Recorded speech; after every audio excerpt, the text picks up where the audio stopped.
Australia will recognise the state of Palestine. Did you specifically use those words that you oppose Taiwanese independence? Well, you're trying to quote a Chinese readout that I haven't seen. What we do is continue to support a one China policy. Hamas do not want a two-state solution. What they want is one state. And I notice in the statement that's made today, they say that the alleged statement from the person yesterday is someone who's been in prison in Israel since October 2023 and has no means of communication. What that should be is a warning to the media of being very careful about the fact that Hamas will engage in propaganda. Australia's being played for mugs, and the bloke leading the parade is none other than Anthony Albanese. While the rest of us are busting our guts trying to keep the lights on, put food on the table, and survive rent hikes that feel like daylight robbery, our Prime Minister's off cozying up to people who don't give a damn about our country. And the worst part? He's bending over backwards to please groups that the average Aussie wouldn't touch with a 10-foot pole. This isn't leadership, it's surrender. Albanese has caved in to the demands of bloodthirsty terrorists, and he's dragging the rest of us down with him, whether we like it or not. Before we dive into Albo's sellout saga, where Hamas cheers him on, Xi Jinping smirks, and Aussies get left paying $9 for a flat white, smash that like button like you're sick of weak leaders selling out our country. Subscribe if you're done with spineless politics. And grab the "Can I vote for a kangaroo" shirt, links in the description. Now let's not sugarcoat it. This whole move to recognize Palestine wasn't about peace, wasn't about compassion, wasn't about diplomacy. It was about optics, about making Albanese look like some saintly hero on the world stage while he quietly sells us out back home. And the irony, the very groups he's giving comfort to, Hamas, the Palestinian Authority, pick your poison, don't even want peace. They've openly said they'll keep fighting, keep pushing, keep demanding until they've got the whole lot. And here's Albo, handing them a free political win while refusing to even recognize Taiwan, a democratic ally with free elections, free speech, and zero hostages. What does that tell you? It tells you this government is scared stiff of China and happy to please terrorists if it means a pat on the head from the global elite. Here's where it gets dirtier. We've now got Hamas officials praising Albanese, practically writing him thank you letters from jail cells and offices in the West Bank. Think about how humiliating that is for Australia. Imagine the headlines, "Terrorists applaud Aussie Prime Minister." What a joke. And Albo tries to wiggle his way out of it by saying, "Oh no, don't trust Hamas propaganda." But hang on mate, weren't you the same bloke swallowing their propaganda only a few weeks ago? Claiming Israel was starving kids, crying about hospitals being bombed, only to be proven dead wrong when the facts came out? He's been duped again and again, and instead of learning his lesson, he doubles down. It's weakness dressed up as compassion, and it's embarrassing. And here's the part that really stings for Aussies. While Albo's busy pandering to terrorists overseas, he's ignoring the struggles right here in his own backyard. We're paying $9 for a flat white, young people can't even dream of owning a home, and farmers are being strangled by policies written in Canberra boardrooms. But nah, instead of tackling any of that, Albanese would rather play United Nations cosplay, talking tough about human rights while doing China's bidding and sticking his nose where it doesn't belong. It's a sick joke, and we're the punchline. Susan Ley, the new opposition leader, must be licking her lips right now. She's the first woman to lead the Liberal Party, and honestly, she doesn't even need to try too hard. Albanese is handing her the ammo for free. Every time Hamas praises a prime minister, every time China pats him on the back, every time he gets caught out pretending he didn't say something only for Beijing to release the transcript, it just proves what we already know. He's not running the show. He's being run. And the question that every Aussie should be asking is simple. If Albanese is willing to cave in to bloodthirsty terrorists and dictators, what's he willing to give up next? Our alliances? Our economy? Our future? Trump, for all his chaos and bluster, at least had one thing right. He called out leaders who bowed to foreign powers instead of defending their own people. Say what you like about the bloke, but he didn't mind ruffling feathers if it meant putting America first. Compare that to Albanese, who's too scared of China to recognize Taiwan, too desperate for applause to resist Hamas praise, and too busy sucking up to global elites to put Aussies first. He's not standing tall, he's bending over, and the whole world's watching. And let's be brutally honest here, Australia doesn't gain a single thing from recognizing Palestine. Not one. There's no trade benefit, no new allies, no security guarantees. All we've done is make ourselves a target. We've alienated Israel, upset our Western allies, and painted a big fat bullseye on our own back, all for the sake of looking progressive. Meanwhile, our real problems, cost of living, housing, crumbling infrastructure, are left rotting on the back burner. Tell me, how's any of this going to help the average bloke in Sydney trying to pay rent, or the farmer in Dubbo struggling to keep his cattle fed? It won't. It's theatre, and it's dangerous. The hypocrisy is staggering. We'll recognize a state run by terrorists, but we won't recognize Taiwan because it might offend China. Seriously?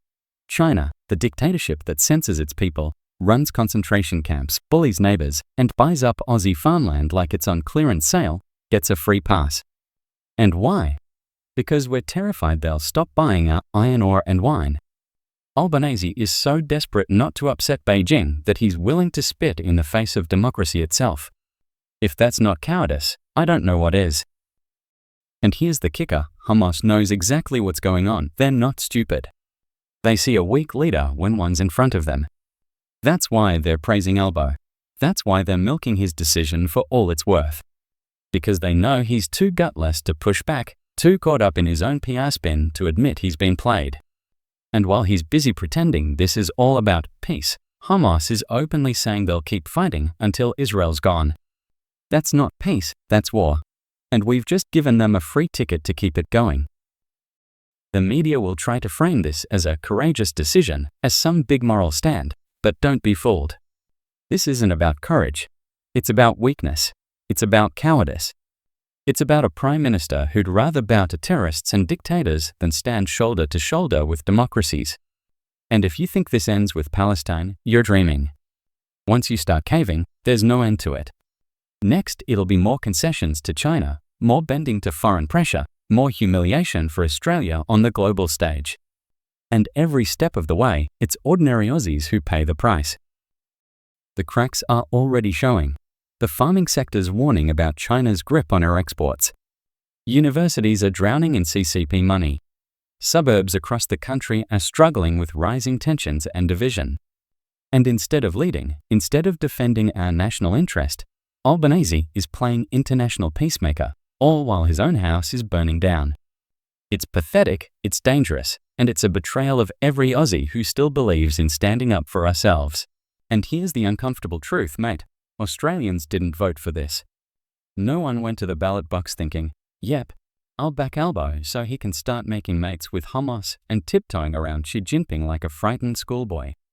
We voted for a government to deal with the cost of living crisis, to fix hospitals, to sort out housing, to actually bloody care about our own. Instead, what do we get? We get a bloke more concerned about being praised on the world stage than being respected in his own backyard.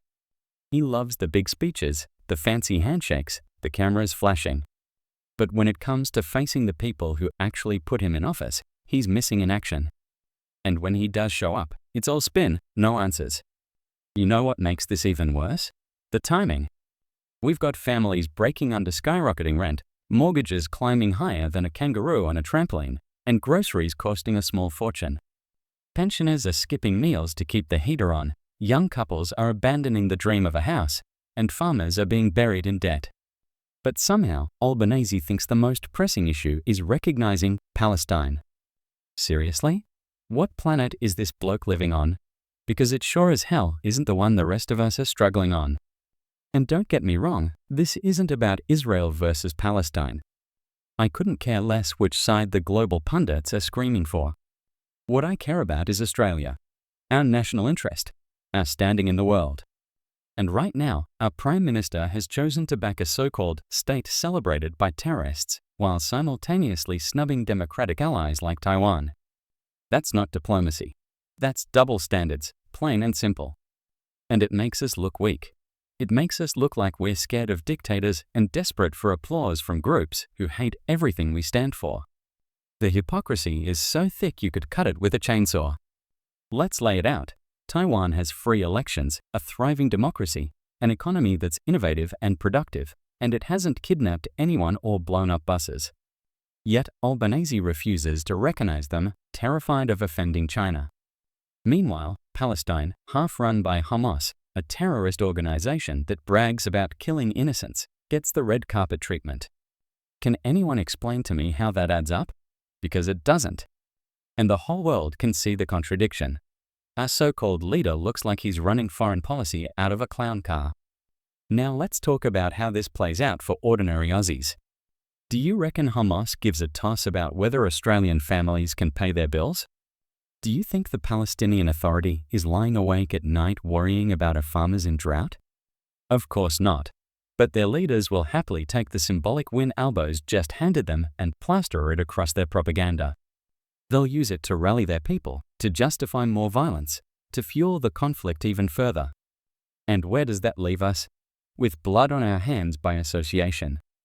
With headlines around the world calling Australia soft, naive, or complicit. And the bloke responsible will be sipping wine in the lodge, telling us he's proud of his courageous stand. Give me a break. The opposition smells blood, and rightly so. Susan Ley doesn't even have to lift a finger. Albanese is writing her attack ads for free.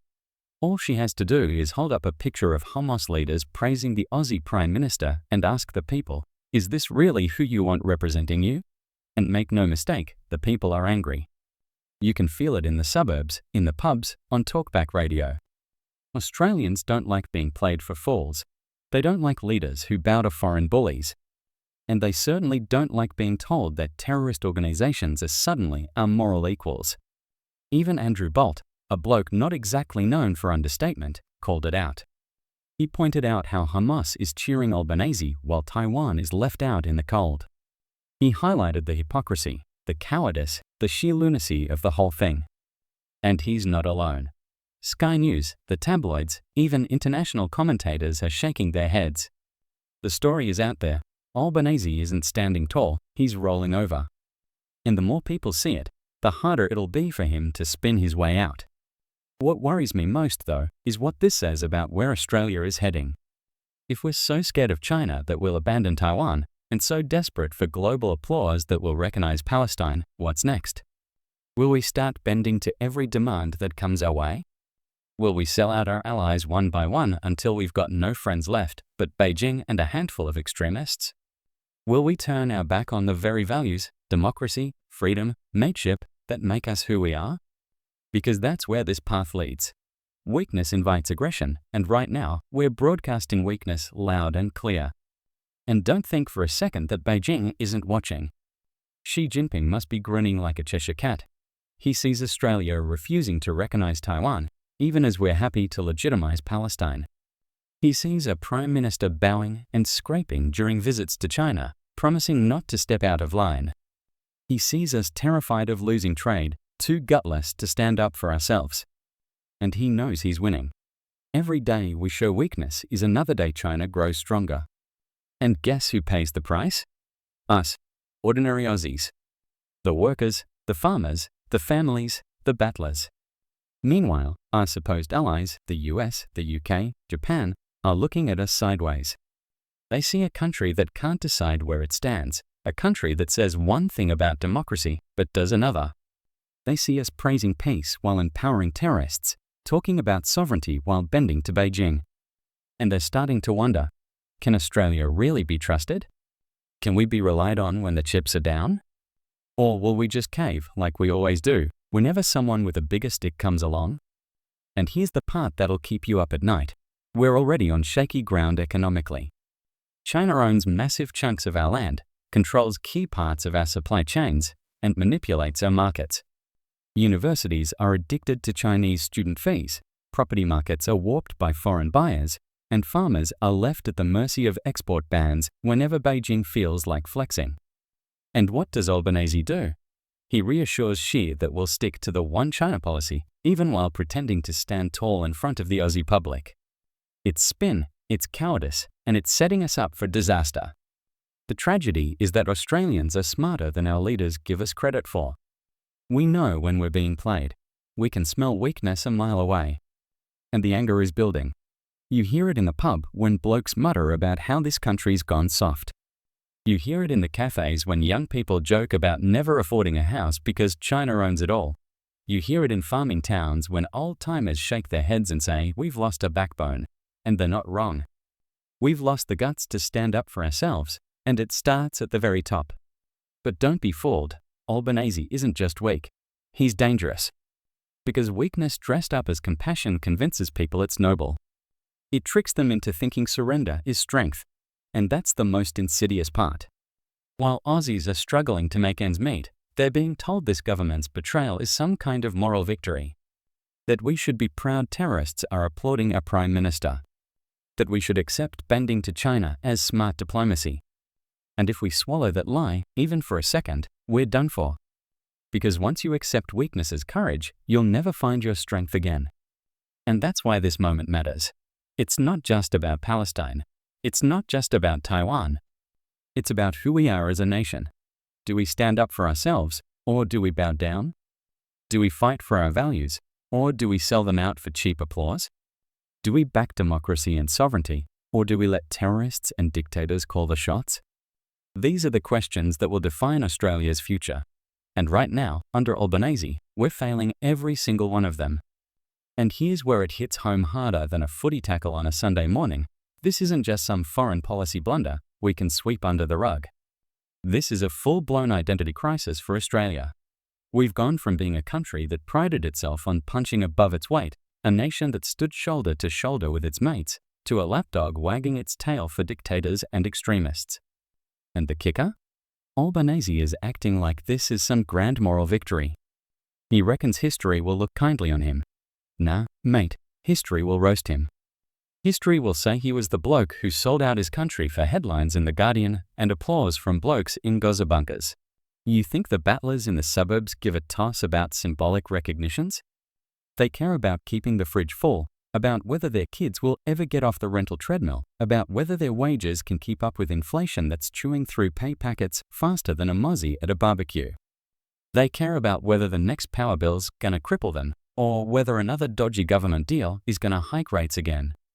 And instead of rolling up his sleeves and fixing that, Albanese is up on his soapbox, handing legitimacy to people who openly brag about spilling innocent blood. That's not leadership. That's betrayal. And don't for a second think this is just about one decision. This is a pattern. Look at the last few years. Trade backdowns with China, gutless silence on Taiwan, bending to Beijing's script every time we're in the same room as Xi. Add in the Palestine fiasco and you've got yourself a dangerous cocktail of weakness, cowardice, and national self-sabotage. Albo isn't steering the ship, he's handing the wheel to the very people who want to sink us. And the crew, that's us, the Aussie people, we're the ones who'll drown first when this whole thing goes belly up. Meanwhile, Susan Lay and the Libs barely have to break a sweat. The ammunition writes itself.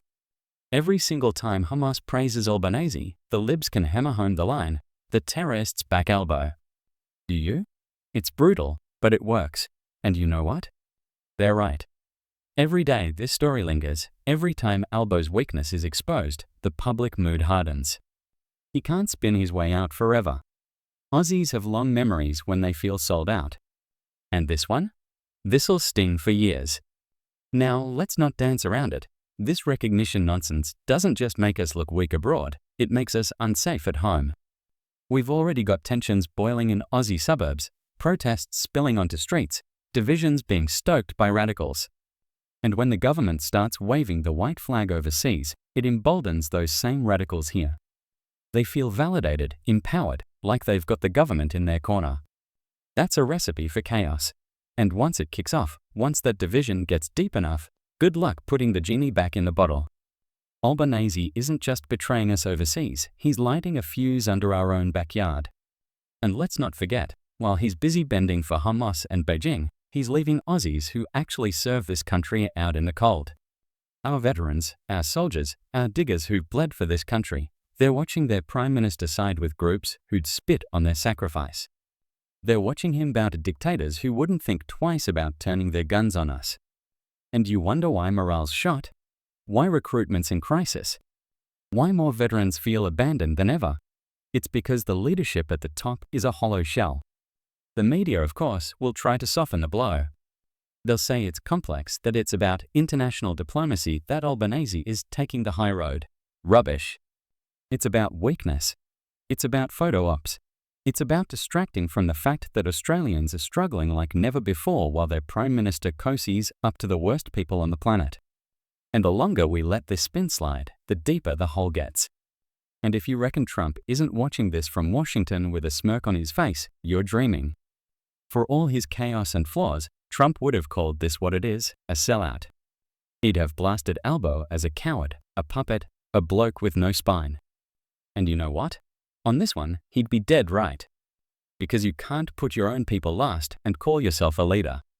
You can't betray the values of democracy, freedom, and mateship and pretend it's noble. You can't sell out your country and expect history to pat you on the back.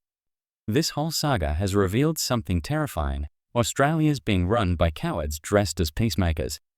And if we don't wake up, if we don't call it for what it is, we're on track to lose everything that makes us who we are. We'll lose our sovereignty, our respect, our safety, our future. And it won't be because of terrorists overseas or dictators abroad. It'll be because of weak leaders at home. Leaders who cared more about claps from strangers than loyalty to their own people. And that's why this matters more than anything. It's not just about Palestine. It's not just about Taiwan, it's about Australia. It's about whether we're willing to stand up for ourselves, to back our values, to protect our people. It's about whether we've got the guts to tell weak leaders that enough is enough.